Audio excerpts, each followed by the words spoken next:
ကာမဆိုတာမွေရဲ့ခေါင်းကိုခြေထောက်နဲ့မနှင်းမိအောင်ရှောင်တယ်လို့မျိုးရှောင်နိုင်မှသာလေတတ်တာရမယ်လို့ဟောတယ်ပြီးတဲ့ဥမာလွန်ထိမိရနော်မွေခေါင်းကိုရှောင်တယ်လို့မျိုးလေကဲမွေအမိလို့တော့မပြောဘူးနော်မွေတကောင်တွေ့တယ်ဆိုရင်ဘယ်နေရာကိုကိုကအကျဉ်းကျက်ချင်းချက်ကြားတဲ့တွေ့ပြီဆိုလို့ရှိရင်ဘာကိုအဓိကထရှောင်ခေါင်းကိုရှောင်ရမှာဟုတ်လားဟောဒုက္ခပေးမှာ哦ဟုတ်လားတကယ်လို့မရှောင်နိုင်ဘူးဟိကာမကိုမပေးနိုင်ဘူးဟိဆိုရင်တော့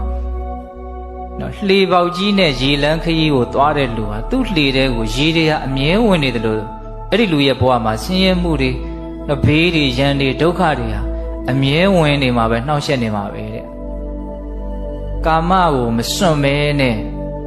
ဆင်းရဲဒုက္ခတွေကဘုံဘုံတို့ဟာမလွတ်မြောက်နိုင်သဘောပေါက်ရဲ့လားကာမကိုမရှောင်နိုင်ဘူးဟေ့မစွန့်နိုင်ဘူးဟေ့ကာမနဲ့ပဲအတူတူနေမှာပဲဟေ့ဆိုရင်တော့မျောလင့်ထားဒုက္ခတွေလည်းပဲ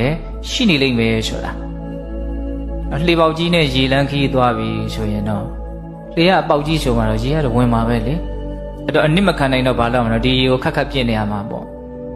ဒီလေကိုမစွန့်မနိုင်မချင်းဒီလှေနဲ့ခီးသွားနေသမျှကလပ်ပတ်လုံး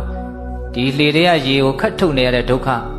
ဘယ်ချိန်မှနစ်လိမ့်မလဲလို့စိုးရိမ်နေရတဲ့တောကကတော့ဘာလို့နေမလို့ရှိနေမှာပဲ